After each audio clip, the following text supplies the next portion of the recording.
ng tuldok ngayong araw na ito ang message na pinaparating sa akin ng Panginoon during Christmas. What's the message of Christmas actually? Yes, love that is behind His coming down to earth is love, but His coming down to earth when He was born, not in the hospital, not in the palace, but in a manger.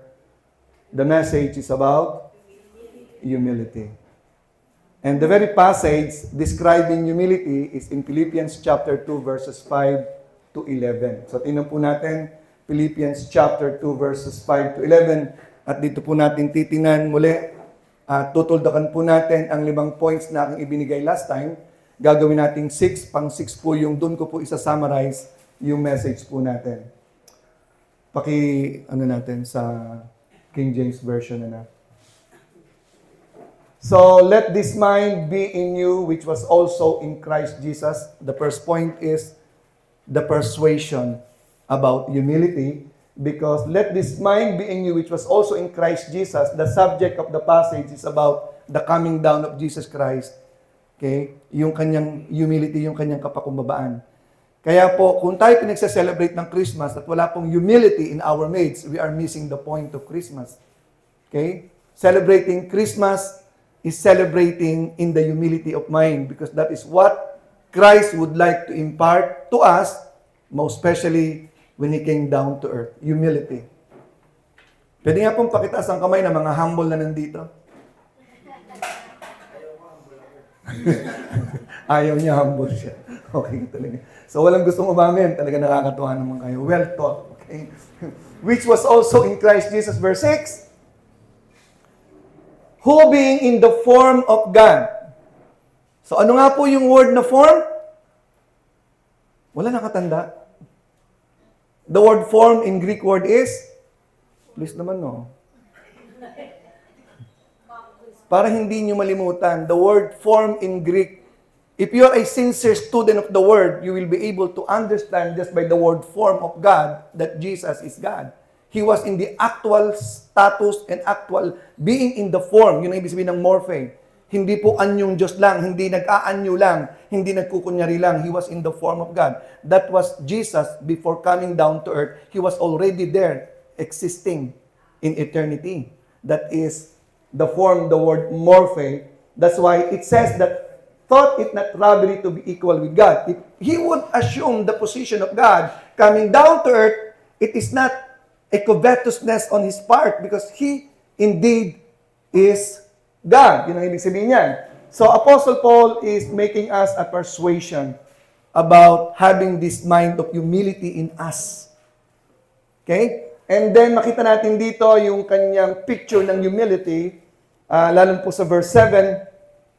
Okay, may word akong ginamit, but made himself of no reputation. Ano nga pa yung ibig sabihin ng reputation sa Greek word? Para meron naman tayong naririnig na di ba? So, yung kanina, morphe, the form. Mahalagang po word na yon. Sa Greek word po, yung no reputation is, so dalawa po yung picture ng humility. Nagpapakumbaba, condescension. Di ba? Galing sa pagka-Diyos, bumaba, naging tao. Okay? Ito po namang made himself of no reputation is the word is kenosis. Ang ibig sabihin, self-emptying. Nang ibig sabihin po ng condescension, self-emptying, yung kanyang self-emptying, hindi lamang siya naging tao, but took upon Him a form of a servant. The word form, again, is morphe. Kung paano siya naging tunay na Diyos, naging tunay na tao po siya, naging tunay na servant. Hindi po siya nagkunyaring servant lang. Okay? Siya po'y totoong tao at totoong naging, sinabi ko naman tao naging servant na totoo. So, kenosis and was made in the likeness of man. And then verse 8, and being found in fashion as a man, ibig sabihin yung kanyang pagiging tao, okay, was fashioned really like a man. Nagugutom, nauuhaw, nasasaktan, umiiyak, dumudugo, because He was human and became servant. That is Jesus Christ. And then again, point number 4, and became obedient unto death. That is the consequence, okay?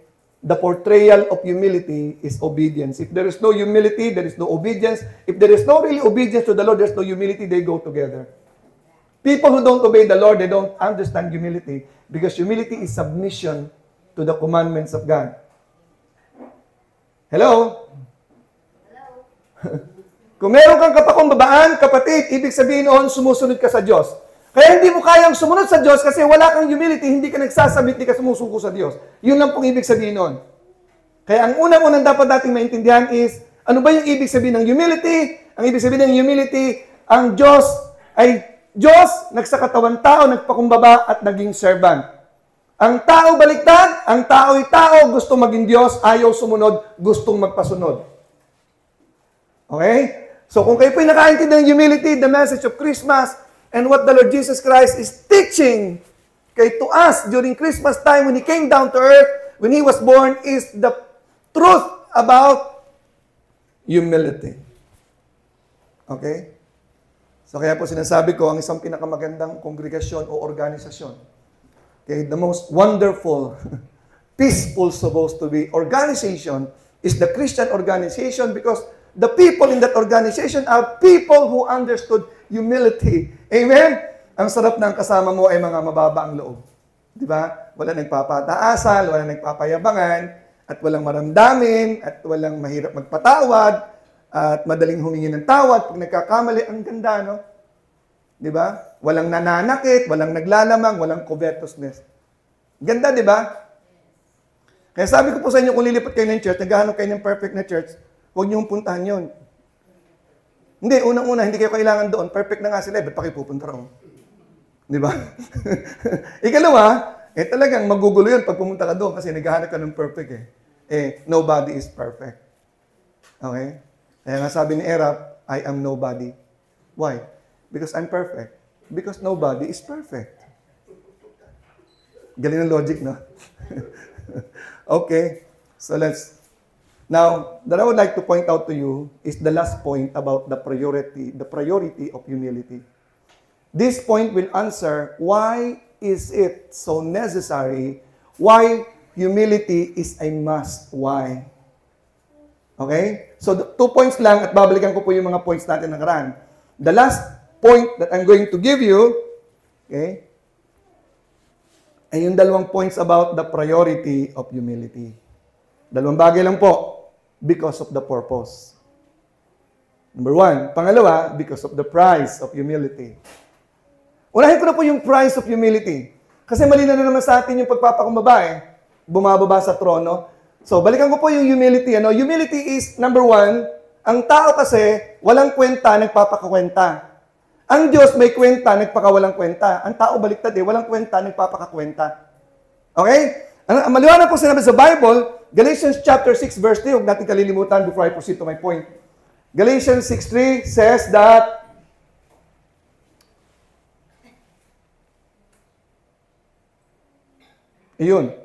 for if a man think himself to be something, when he is nothing, he deceiveth himself.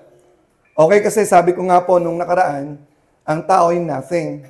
Kaya ang pinaka-problema po ng tao sa mundo, kaya po nagkakagulo, is the sense of ownership.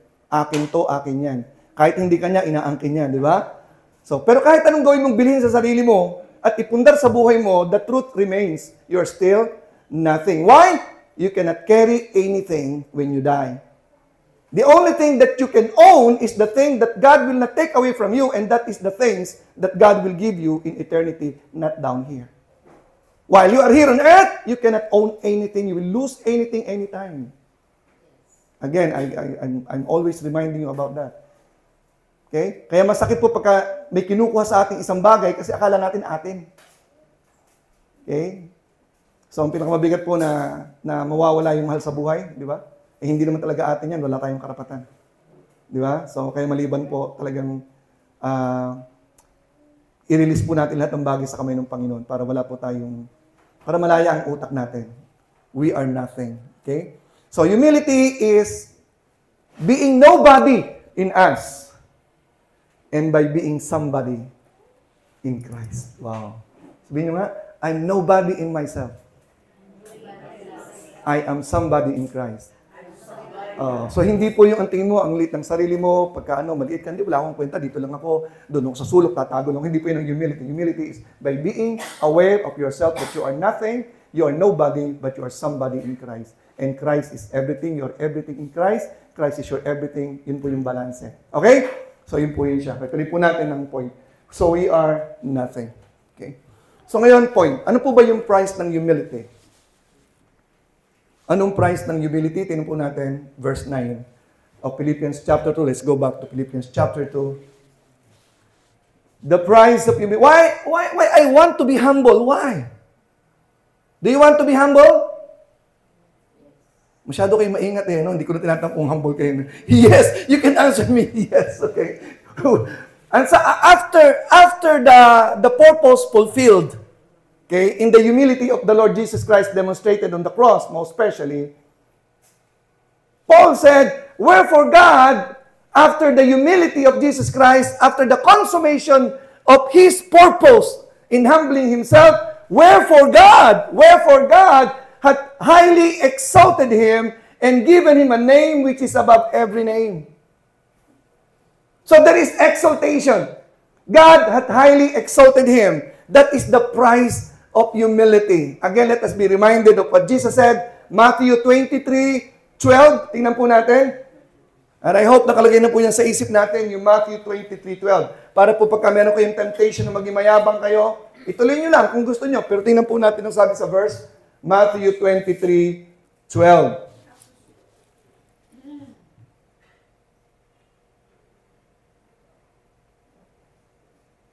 And whosoever shall exalt himself shall be abased. Ang nagmamataas, ang nagtataas ng kanyang sarili, kasi wala naman siyang kwenta, ba't siya magtataas ng kanyang sarili? Di ba? Lupa lamang naman siya, bakit siya magtataas ng kanyang sarili? Ay ibabagsak. Okay, ito po ay may kinalaman sa mamaya. And he that shall humble himself shall be exalted. Eh bakit ako magyayabang? Ibabagsak pala ako. Di ba?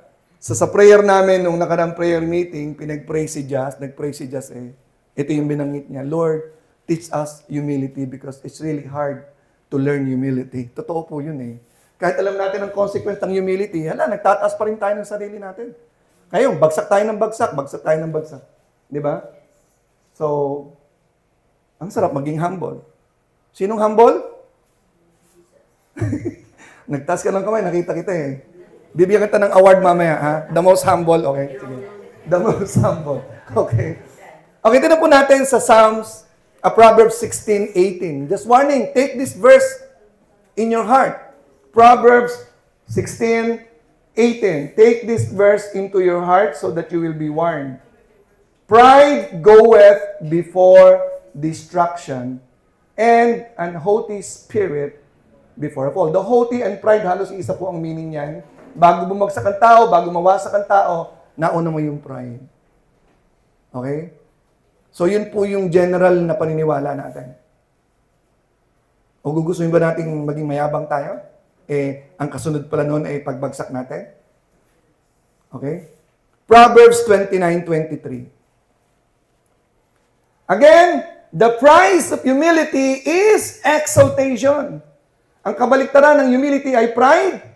Di ba? A man's pride shall bring him low, but honor shall uphold the humble in spirit.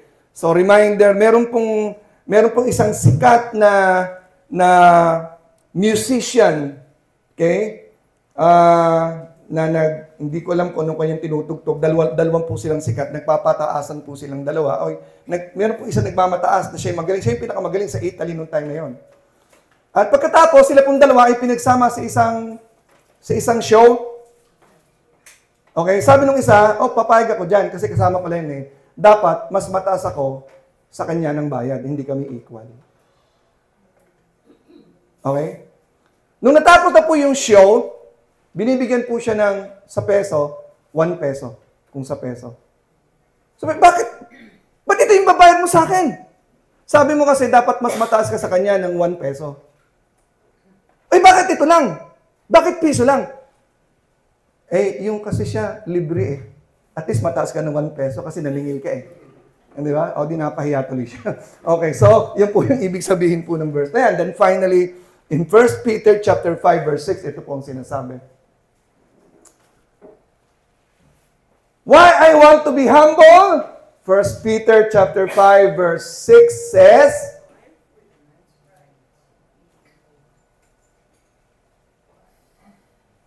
humble yourselves, therefore, under the mighty hand of God, that He may what? Exalt you, not in your own time, not in the time of your mama and papa, but in God's time. Okay? So much verses about humility and pride, but let's proceed to the exaltation of the Lord Jesus Christ. He was exalted, and then let's go back to Philippians chapter 2, verse 9. Wherefore God also hath highly exalted him, okay, after the humiliation, after the humility, and given him a name. What is the price of Christ? What is the exaltation given? That he has the name above every name. Okay? The name of Jesus is the name above all names. Kaya paalala ko po sa inyo, that is the highest name on earth, the highest prestige, the most prestigious name is the name Jesus, Yeshua. Okay? Yan po ay pangalan ni Jesus Christ as Savior and Redeemer. Kaya nga po, warning po, huwag kayong matetempt, magkaroon kayo ng baby nang ipapangalan nyo ay Jesus. Okay? Hindi niya kayang pantayan ang pangalang Jesus. At ang hirap pagalitan ng pangalang Jesus kapag nagkakamali. Dahil pangalan ng Diyos yan. Okay? So, nakita natin dito yung prestige niya. Mga kapatid, okay? Nakita natin yung binigay kong example kanina. Okay? Yung isa na nagmamataas na tumanggap ng piso, mas sumikat ang pangalan ng isa na nagpalibre lang. Kasi nakita natin ang mababa, ini-exalt. Okay? Sa mga barangay na aking pinupuntahan, okay, if there are problems being settled in the barangay Lupon, okay, have you witnessed problems being settled in a barangay Lupon? Okay, the complainant, okay, and the accused, okay, there is that commotion. Pagkatapos, nakukuha po ng simpatya ng Lupon yung hindi umiimik. Kahit po siyang may kasalanan. Pero yung pong maangas na kahit siya po ang inape, ang angas-angas doon sa Lupon, hindi nakakakuha ng impression. Lagi pong may impression ang taong nagpapakumbaba. Okay? At laging pumuputok yung pangalan ng taong mababa ang loob. Siya lagi nakakakuha ng attention. Okay? So, yun po yung kay Jesus Christ na humiliation. He was given the name above all names. And then, pangalawa, makita po natin sa verse 10, another price of the Lord Jesus Christ in His exaltation, that at the name of Jesus, every knee should bow. It means worship in heaven and worship in earth and under the earth. So, binalik sa Kanya ang tunay na diwa ng pagsamba. It means the highest honor. The highest prestige, the highest honor. Okay? So, naalala ko po yung verse na ito para po sa atin. Reminder lang po. Okay? It's something to do with humility also. Binanggit nyo kanina about love. Sa Psalms 91:14, meron pong quotation dito na binanggit na gusto kong kunin. I like this verse. I hope you will not forget this verse also in Psalms chapter 91 verse 14. Because He hath set His love upon me. These are the people who dwell in the secret place of the Most High. They are the people who humble themselves and submitting to the Lord. They love the Lord, and the Bible says, because He hath set His love upon me, therefore will I deliver him in trouble, if he has trouble, and I will set him on high. Wow, because He hath known my name. So ang Diyos po ang nagtataas sa tao na nagpapakumbaba at nagpapasakop sa Diyos. Okay? So may mga problema po, magpakumbaba lang po kayo, God will deliver you. And then finally, God will exalt you. Okay? At meron pong statement ako na kinote ko lang sa anak ko kahapon kay Jared, kung naintindihan niya yan. Dwell your thoughts upon the grandest, and the grandest you shall see. Dwell your thoughts upon the highest, and the highest you shall be. Okay? So it comes from first humbling ourselves. That we will dwell our thoughts upon the grandest things and the highest things. Okay? Kaya sabi ko sa mga anak ko, fill your minds always with great, grand things. so that God can lift you up. About humility, first and foremost. Humility is one of the highest virtues of Christianity. Humility. Okay? So dito po sa church, natutuwa tayo na hindi po dito tinitingnan sino ang meron, sino mas maganda, sino mas mistisa ang dating, sino mas hindi. Di ba? Ang tinitingnan natin dito, sino ang pinaka-humble dito. Di ba? Sino nga pong pinaka-humble dito ulit? Uy, ang galing talaga, walang nataas. Puro mayayabang ang tao rito. Okay. The price. Okay, do you want to know the price of Jesus Christ in His humility, in the demonstration of humility, even the death of the cross? Okay? Okay, ito na po yun. Sa Hebrews chapter 12, verse 2, ito na po yun. Ito po yung price ni Jesus Christ na kanyang tinitingnan. Wow, ang ganda po nito. Okay? Hebrews chapter 12, verse 2, nandito po pala yung isa. Hindi na po galing sa Philippians to ha. Gusto ko lang pong sabihin sa inyo kasi ito po ay pwede nating ihanay doon po sa kanyang mga prizes, sa kanyang humility. Okay? Looking unto Jesus, the author and the finisher of our faith, who for the joy that was set before Him, malalim po ito, who for the joy that was set before Him, endured the cross. Why He endured the cross? Why He stayed humble? Became obedient unto death, even the death of the cross. Why? What's the answer? Who for? Who for the joy that was set before Him. The price of humility is joy. Despising the shame. Wala akong pakialam sa shame na dadaanan ko. Wala akong pakialam sa koronang tinik. Wala akong pakialam sa mga pakong itutusok sa aking kamay at paa. I am looking forward for the joy that is ahead of me. And what is that joy? Do you know what that joy is? Alam niyo ba kung anong pinaka-joy ng Panginoon? Sinong gusto mag-guess? Eto, pwede na kayo magsalita. Anong palagay mo na pinaka-joy ng Panginoon why He endured the cross and despising the shame? Ano yung joy na kanyang tinitingnan na kapag natapos ang kanyang crucifixion sa cross at nabuhay na maguli, wow! Wow, I'm looking forward into this. You know what? Walang gusto mag-guess? Merong prize. May cellphone si Lubing dala dyan mamaya, pang prize. Bigay natin. Ito yung prize. Gusto niyo malaman? Mga kapatid, ito yung prize ni Jesus Christ na kanyang tinitingnan. It's really amazing, no? In John chapter 17, binanggit dito ng 6 na beses yung word na ibinigay sa kanya ng Panginoon. Yun po yung nagbibigay ng joy sa kanya. Okay? Na dapat niyang pagdusahan, na dapat niyang pagbuhusan ng dugo para makuha niya yung bagay na to. Ito yung hinihintay ni Jesus Christ. Are you ready? Okay. Sa John chapter 17, verse 6.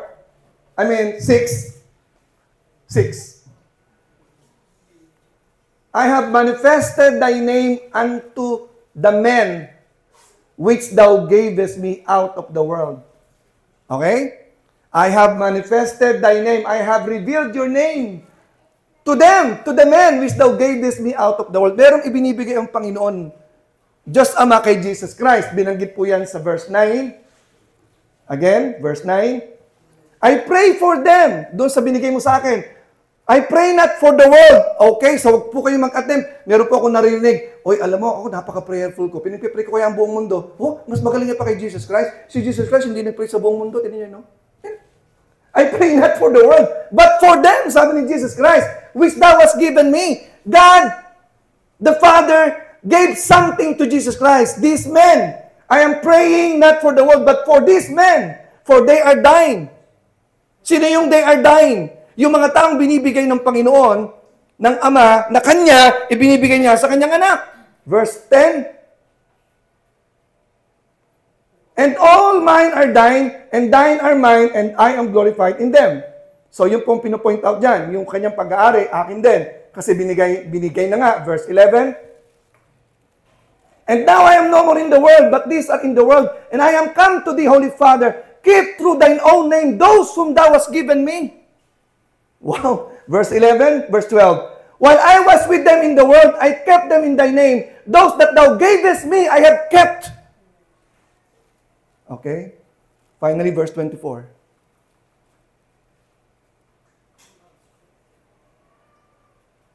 Father, I will that they also whom thou hast given me be with me where I am, that they may behold my glory, which thou hast given me, for thou lovest me before the world, the foundation of the world. So nakuha niyo na po yung point. Ano yung joy na ine-expect ng Panginoon? Kung hindi pa natin ma-correlate, ano? Yung binigay ng Panginoon sa Kanya, dapat niyang tubusin ng Kanyang dugo.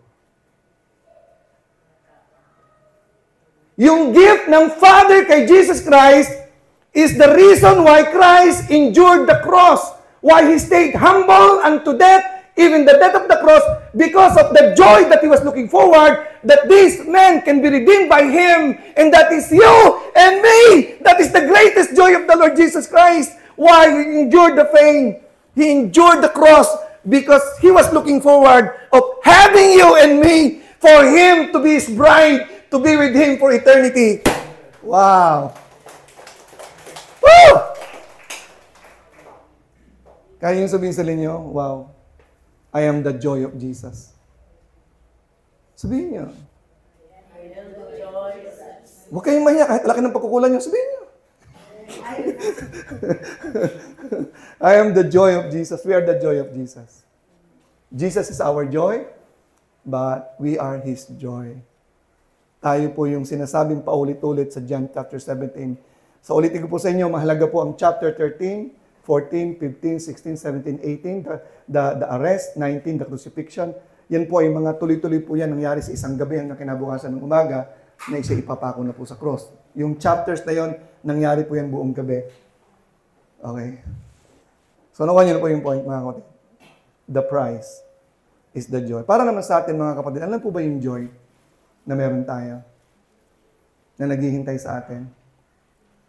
Sa atin pong katapatan sa Panginoon, ang sabi po sa Hebrews 11:35, tingnan po natin, mga kapatid. What's the price?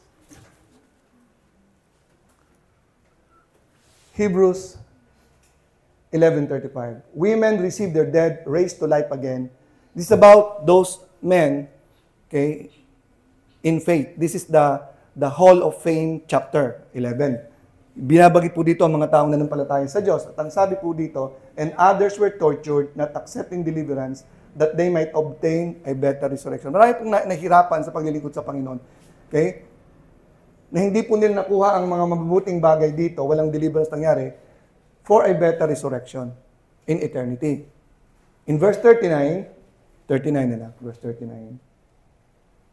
All this, having obtained a good report through faith, received not the promise. Hindi po sila pinagpala, hindi po nila nakamtan ng deliverance, hindi po nakamtan ng mga pangako ng Panginoon ng exaltation dito sa lupa. Meron pong ganun. Pero ang sabi po ng Panginoon, for a better resurrection. You know, what we have been waiting for in this life? What is the joy when we see the bride? When we see the bridegroom, Jesus Christ, when He would appear. Kaya sabi po sa Psalms, sabi po sa Proverbs 8:18, ang sabi po dito, okay, ito po yung ating hinihintay. Kaya po, ang encouragement po sa atin, ang pinagdadaanan natin, dadaan lang talaga yan dahil may hinihintay po tayong katapusan ng lahat. Diba? Ano man pinagdadaanan nyo, may katapusan yan. Hindi man nyo maranasan dito, meron pong katapusan yan. At ang sabi po dito, Romans chapter 8, verse 18. Okay.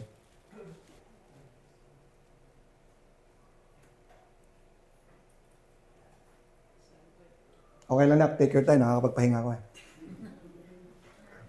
For I reckon that the sufferings of this present time are not worthy to be compared with the glory which shall be revealed on us.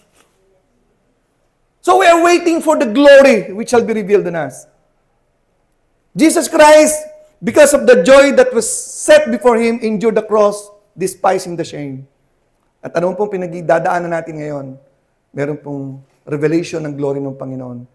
And then, one of the greatest statements that I will be receiving, that I would like to hear from Jesus, is, well done, good and faithful servant. Enter thou into the joy of thy King. We're waiting for that joy to be revealed. Okay? That is the thing that keeps me going. I'm looking forward that one day, I will see Jesus. Okay? So, tatlo na po yung binanggit ko. The privilege, the honor, we will be exalted. God will give us good name. Di ba? Kaya ang sakit po nung tayo, ang pinakamasakit po sa atin, yung nakaka-create tayo ng pangit sa tao. Kasi gusto natin, di ba, maging pagpapala tayo sa tao eh. Di ba? Pero wala po tayong magagawa kasi may mga nakaraan tayong pangit eh. Di ba? Pero pwede tayong bumawi ngayon, pagandahin natin ang mga pangalan natin. Si Diyos naman po, God naman po mag-i-exalt sa atin eh. Di ba? So, meron pong mga tao na naghahanap ng pastor na walang kapintasan. Siguro ang hinahanap nilang pastor, angel. Maniwala po kayo, pati angel po, makasalanan yan. Tanong nyo kay Luby. Okay? Alam na alam po niya yan. Okay. Naghahanap sila ng pastor na ang ganda ng background. Lahat ng pastor palagi bihira may background na maganda eh. Galing po sa durog na buhay, adik, gabi, murderer ang iba. Di ba? Sabi ko nga, kung si David magiging pastor ngayon, baka wala magpa-member dyan. Murderer yan eh. Adulterer yan eh. Di ba? Ang mga anak niya, nagpatayan pa, lumibelde pa sa kanya. So wala siyang magiging member. Sinong gusto magpa-member kay Haring David? Ako, magpapa-member ako. Okay, ito na po yung pinaka-final. Kaya ako binamag si Haring David sa inyo. Ito na po yung final. About the price. Okay? I love this point. Not just the prestige, not just the honor, not just the joy. Okay? Pero sa akin, yung joy, napakabigat eh. Yung joy sa pagpunta ng heaven. Wow! Di ba? The greatest joy is to see Jesus and to be with Jesus. But finally is this, while here on earth, is this. Bago po ako nag-preach about humility, ang preaching ko po ay tungkol sa faithfulness ni God. Di ba? So God is faithful to David. That He will give David the throne. But before giving David the throne, he passed through a test. There was a time in his life when he was being pursued by King Saul for him to be killed and eliminated because he was a threat to the kingdom. Di ba? Nagkaroon siya ng dalawang pagkakataon na pwede niya sanang kunin ang buhay ni Saul. Mga kapatid, dalawang pagkakataong malinis na trabaho at punong-puno ng dahilan at makatuwiran na dapat niyang kitilin ang buhay ni Saul. At kapag kinitil niya ito, automatic kanya na ang throne ng Israel. Pero hindi niya ginawa. He did not become covetous of the throne. It was an act of humility. Okay? He passed the test of humility, reaffirming him for the throne. No humility, no throne. No pain, no glory. No cross, no glory. Hirap na hirap si Haring David sa pagtatago kay Saul. Ito pagkakataon na para matapos na yung hirap ko at ang kapalit ay trono.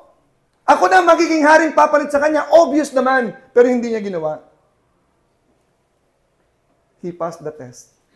He stayed humble at that moment, reaffirming of his right for the kingship of Israel. Mga kapatid, gustong-gusto nang ilagay tayo ng Panginoon sa trono. Gustong-gusto niyang ilagay tayo doon sa kanyang promotion. Gustong-gusto na tayong i-deliver ng Panginoon para i-honor niya tayo. Nangako ang Panginoon, He shall call upon me and I will deliver him. Okay? I will answer him and I will deliver him. Okay? And I will honor him. After the deliverance comes honor. Bakit po hindi pa nangyayari ang deliverance? Kasi pagkatapos ng deliverance, i-honor ka ng Panginoon. Nasa trouble pa tayo kasi gusto ng Panginoon, sa trouble, lumago ka pa. Para maging karapat-dapat ka doon sa tronong ilalagay niya sa'yo.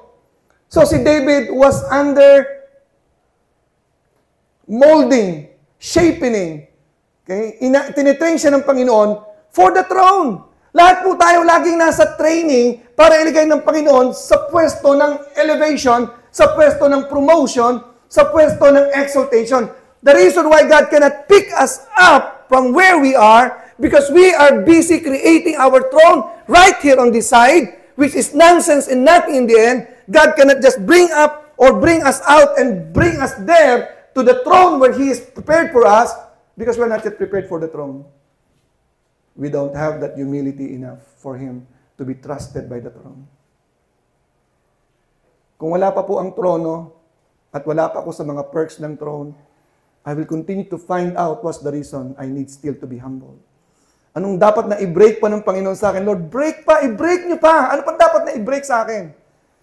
Hindi ako naghahabol ng throne. Kaya lang ako gustong pumunta roon ng deliverance and honoring so that I can be a strong influence for your kingdom and for your work. Kung ako lang, wala na akong pakialam dyan. At palagay ko, yun ang gusto na mangyari ng Panginoon sa atin. Ready ka na ba for your promotion? Ready ka na ba for your throne? And the perks of the throne. It comes before humility. But those that are in the throne, if their hearts will be lifted up, God will bring them down. But those who are already down, learning humility, God will bring you to the throne. So yun po yung sinasabi ko sa inyo, Jesus Christ was back on His throne. And before getting to His throne back, He demonstrated humility. Okay? So yun po yung price ng humility, mga kapatid. Number 1 point lang po yung price ng humility, His exaltation in 4 ways. Number 1, the prestige. He was given the highest name above all names. Number 2, the highest honor that every knee should bow and worship Him. The greatest joy, the joy of Jesus is us. Kaya niya pinagtiisan ng cross para makuha niya tayo at maging bahagi ng kanyang bride. Wow, to be with Him for eternity. And then lastly, Jesus Christ went back to His throne after humility. Amen? Before the promotion, before the exaltation to the highest level, we must humble ourselves. Okay? So, let's move on to the first point, supposedly, binaliktad ko lang po yun. The purpose of humility. Okay? So, the price and the purpose. Bakit po ba dapat tayo magpakumbaba? Because of the price, number 1. Okay? Because of the price, number 2. Number 1 is because of the purpose. Kasi may layunin. Kaya si Kristo ay nagpakumbaba, listen to me. Kaya si Kristo ay nagpakumbaba dahil meron siyang purpose to die on the cross. Ano nga pong ibig sabihin ng cross sa ating paniniwala na napakaliwanag? Mission. Okay? Okay, so yun po yung pinaka-logical explanation ng cross. Pag walang humility, wala kang pakialam sa cross. Wala kang pakialam sa mission ng Panginoon sa buhay mo. Magkikreate ka ng sarili mong mission, or kung ano lang gusto mong gawin mo sa mission ng Panginoon, gagawin mo lang. Okay? Humility is very, very important, and it is urgent, and it's a must para magawa mo ang kalooban ng Panginoon sa buhay mo. Okay? Makinig po kayong mabuti, mga kapatid. Walang Kristiyanong nandito sa ibabaw ng lupa. Walang Kristiyano kung Kristiyano ka man na nandito na walang specific, predestined purpose ang Panginoon sa buhay mo. Uulitin ko. Walang Kristiyanong nandito sa ibabaw ng lupa na walang predestined purpose ang Panginoon sa buhay mo. Okay? Lalong-lalo na pagdating sa kanyang iglesia. Unang-una, dapat meron kang iglesia kasi doon mo tutuparin ang purpose ng Panginoon sa buhay mo. Bakit ka nandyan? Walang kinreate ang Panginoon sa church na tao na pwede maging spectator lang. May purpose siya. May time frame ang Panginoon kung hanggang kailan mo gagawin ang dapat mong gawin. Bago ka mag-expire, bago ka mag-retire. Okay? Uulitin ko sa inyo yan. At kung hindi ka magpapakumbaba at magpapasakop sa Panginoon, unang-una hindi mo magagawa. At hindi ka magpapasakop sa Panginoon, una-una, wala ka namang pakialam sa purpose mo. At baka hindi ka totoong Kristiyano kasi pag Kristiyano ka, dapat naiintindihan mo na may purpose ka. Ba't ka nandito? Okay? Samantalang tao, they may look at me as being so unsuccessful and a failure because of my past. But I persisted and insisted on my purpose. God called me to be a pastor and I'm doing it. This is my purpose. Laying down my life for the people. Praying for them, that's my purpose. Ikaw, alam mo ba yung purpose mo? Ba't ka nandito sa church? Hindi mo magagawa ang kalooban ng Panginoon pag hindi ka nag-humble sa Kanya. At unang-una, hindi mo gustong alamin. Kasi kontento ka na sa ginagawa mo o anong gusto mong gawin lang. Okay mga kapatid, humility is a necessity because of the purpose. Okay? Anong purpose ni Christ? Cross. Number 1, cross. Okay, tingnan po natin itong passage na ito para maintindihan nyo gano'n ka-urgent ang humility. Humility is the abandonment of the throne. Okay? Taking a form of a servant in order for you to be able to fulfill your cross. Sana huwag kang tutulog, huwag kang titigil sa mundong ito hanggat di mo na di-discover ang cross mo. Ano ba yung pinapapasa ng Panginoon sa'yo? Matthew chapter 16 verse 21. So, dito po natin makikita kung gaano po kahalaga ang humility. Matthew 21 hanggang 24. Kaya bang i-flash ng buo? Matthew 16, 21 verse by verse lang. Okay, sige. Uy, ano nangyari? Kala ko nawala. So, nagsimula si Jesus Christ magsabi ng kanyang purpose. Na siya ipapako sa cross. Di ba? Papatayin siya. At bubuhayin muli. Dito po niya dinideclare. Di ba? This is the purpose why I came on earth. To be crucified, to be killed. And then verse 22, somebody would like to hinder him. Somebody would like to hinder Jesus Christ. It was who? Peter took him and began to rebuke him. Lord, hindi pwede mangyari yan. Hindi ka nila papatayin. Manda sila sa akin. Ako muna bago ikaw. Di ba? So dito sa statement ni Peter, umaasa siya ng palakpakan ng mga audience at ng kanyang kasamaang mga apostles. Okay? Pero instead na siya ipalakpakan, sa verse 23, anong sabi? But he turned and said unto Peter, Get thee behind thee, Satan! Thou art an offense unto me. Di ba? Isa kang hadlang, isa kang balakid sa aking plano. Matagal ko ng plano na ako'y mamamatay sa cross before the world began, tapos hahadlangan mo? Who you? Kaya sabi niya po sa verse 24, ito ng lesson niya about humility. Ang sino mang nais maglingkod sa akin. Okay? Mag-humble ka. Step down from the throne of your life. Stop being selfish. Come down. Go down. Okay? Deny yourself. Be selfless. Now take up your cross. Mga kapatid, pag walang humility, you cannot take up your cross. Yun po yung logic niyan. I can only take up my cross if I will deny myself. Kakalimutan ko ang lahat na walang kinalaman sa cross. Pa-priority ko ang cross.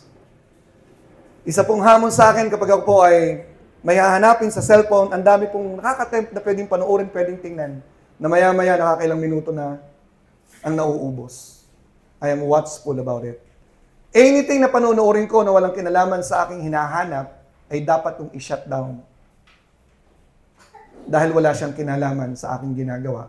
Sa cellphone, na makinig ng podcast, mag-research, mag-memorize ng verse, mag-prepare ng message. Kaya po ako may cellphone because of that. Hindi ako naghahanap ng mabibili sa Shopee.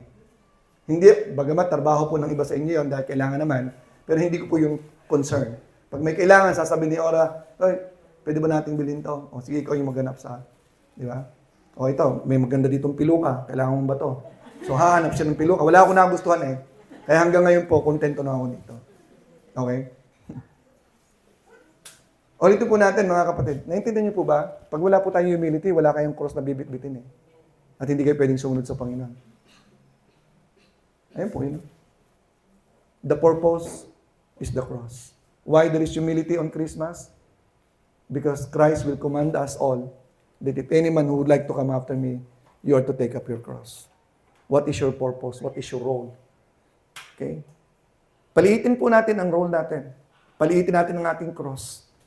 Ako bilang isang ama, kaya nagpapakabuti akong ama sa aking mga anak. Because of the cross. That is my cross. Kaya ako nagsisikap maging mabuti sa aking asawa because that is my cross in the family. Ba't nagsisikap ako maging mabuting pastor? This is my greatest and the greater cross is to be a pastor. Kaya gusto ko maganda ang patuto ko sa pamilya ko mismo kay Ora sa aking dalawang anak because of the cross. The role and the mission. Kaya ako nagsisikap maging mabuti sa inyo because of the cross and the mission. Amen? Kung hindi po, ipapakumbaba natin ang sarili natin, wasak-wasak po tayo. Ang dali kong mawasak kung ako lang eh. Di ba? So I always remind myself. Kaya sa amin pong quiet time kanina, lagi kong binubombahan po yung preaching about quiet time. that will make me humble. Doon ko express ang humility, pursuit of intimacy, pursuit of righteousness sa quiet time. Walang quiet time, walang humility. Kasi hindi mo naman kailangan mag-pray sa Panginoon kaya hindi ka nagka-quiet time. Or deceive ka lang kasi akala mo okay ang buhay na wala kang quiet time. Hindi po totoo yun. Life is not okay without surrendering every day to the Lord.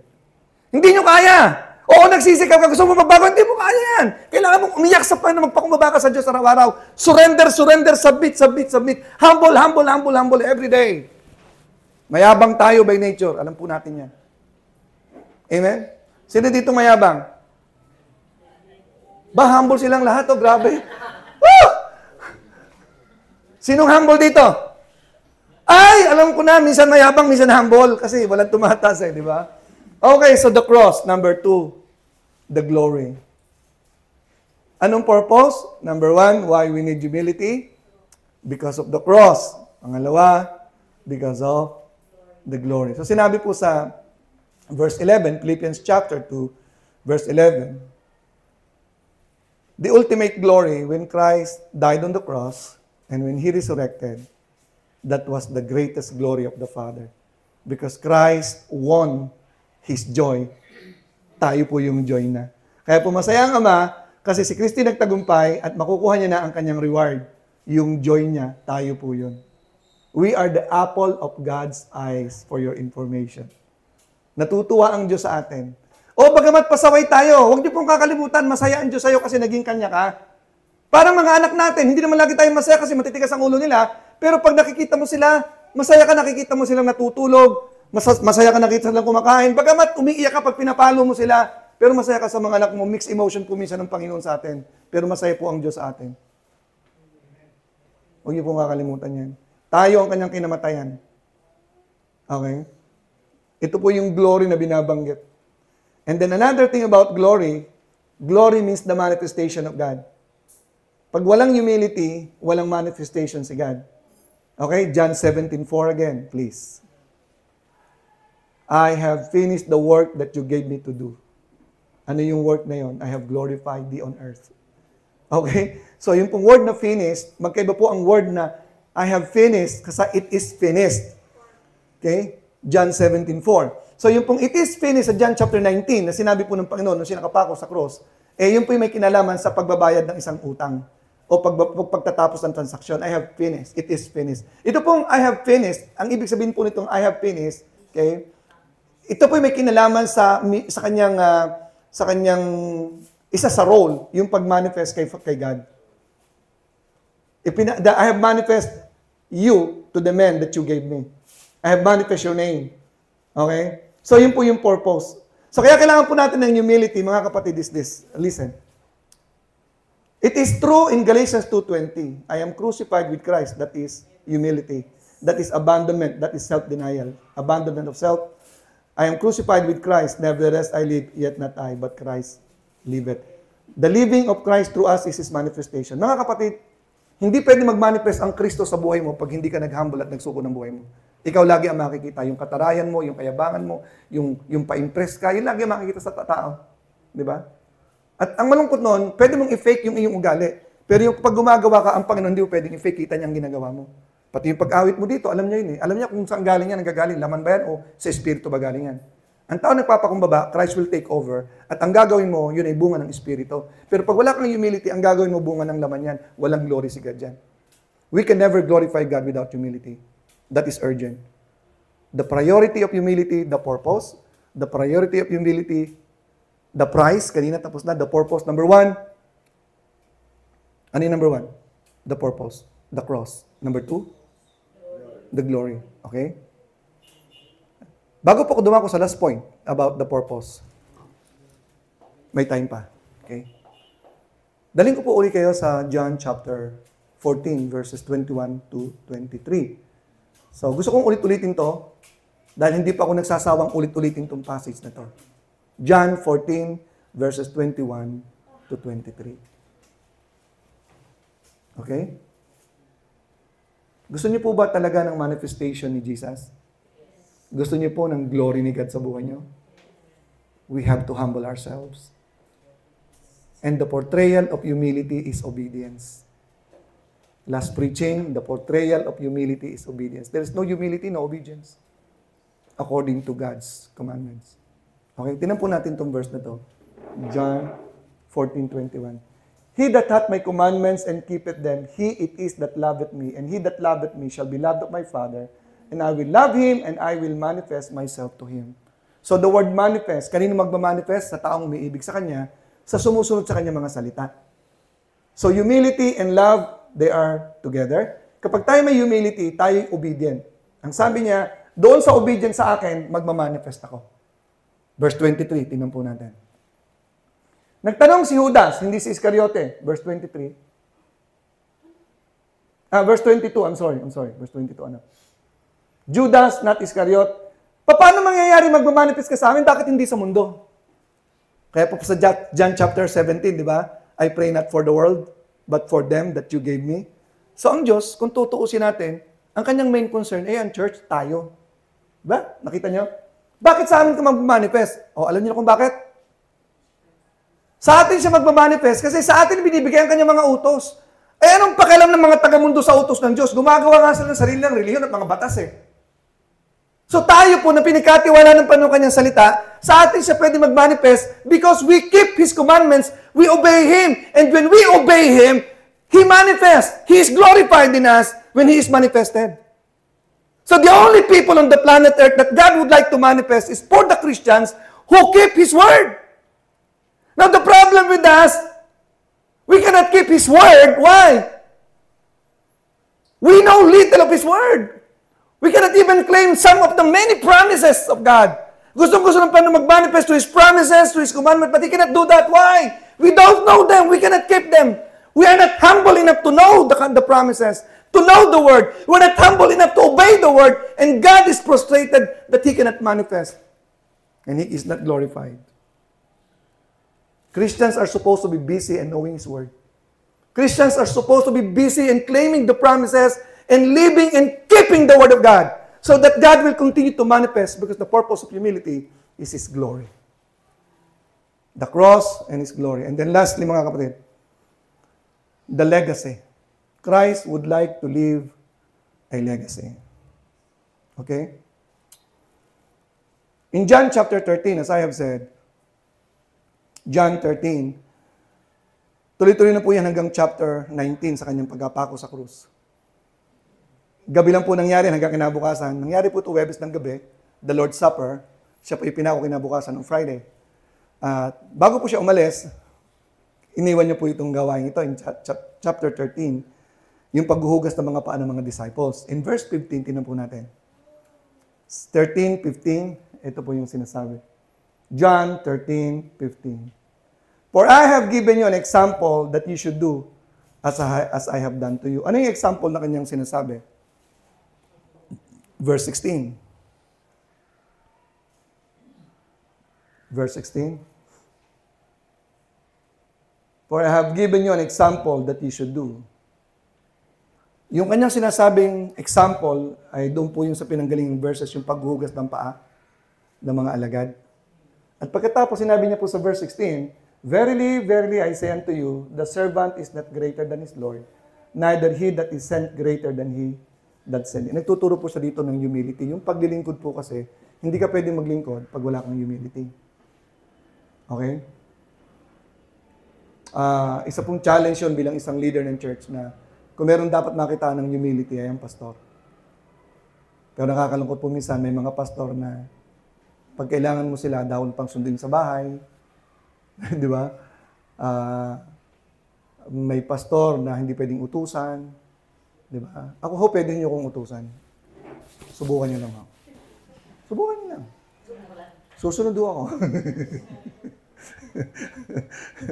Di ba? So, ang sabi po dito ng Bible, ang sabi po dyan, kung mismong ako, master ninyo, ay naglilingkod sa inyo, kayo pa kaya? Ako nga, master ninyo naglingkod sa inyo Kayo pa kaya na hindi maglingkod sa isa't isa? And it takes a lot of humility to do that. Christ demonstrated a legacy when He came down. Okay? And He made it a point sa kanyang huling gabi sa mundo bago siya ipako sa krus. Nagpakita siya at nagturo siya muli ng humility. Nung siya'y isilang at bago siya ipako, yung kanyang tinuturong humility. Ang Diyos nakataas-taasan, may likha ng langit at lupa. Grabe po yung song kanina.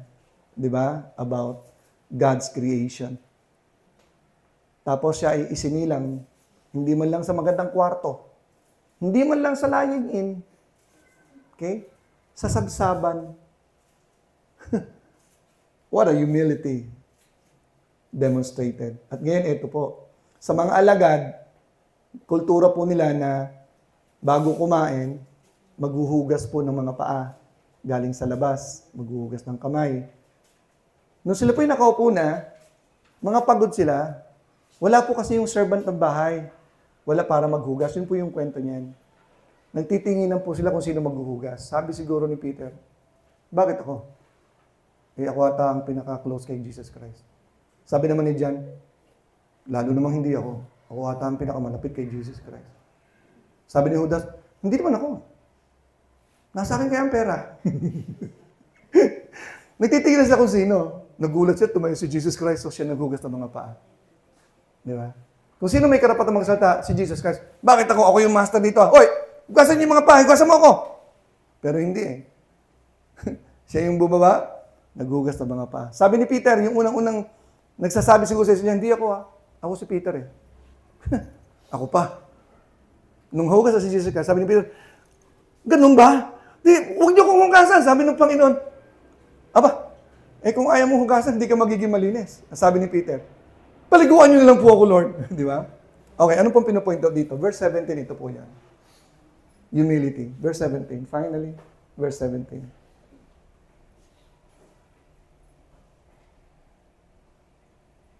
If you know these things, happy are ye if you do them. Ang pinakamasayang tao sa mundo ay ang pinakamababa ang loob. Kapag ginawa mo yung kapakumbabang tinuturo ko sa inyo, happy are you. Kaya ka malungkot, ayaw mong bumaba dyan sa trono mo kasi. Ang daming pressure dyan. Madami kaya mas mataas pa sa'yo. Sino ba dito ang may hawak ng corona ng pinaka-the most beautiful woman in the world? Ibaba mo na yan kasi mas maraming pang lalabas na maganda sa'yo. Sino pinakamatalino dito? Tapos na, huwag ka nang magpakamatalino. Si Solomon, tapos na. Wala nang lalaban pa sa kanya. Tapos nagpapakatalino ka pa. Pataasan sa mundo eh. Paagalingan sa mundo eh. Di ba? Sa Christianity, mga kapatid, papakumbabaan dito. Okay? The priority of humility, the price, and the purpose. Amen? Tayo pong lahat ay tumayo.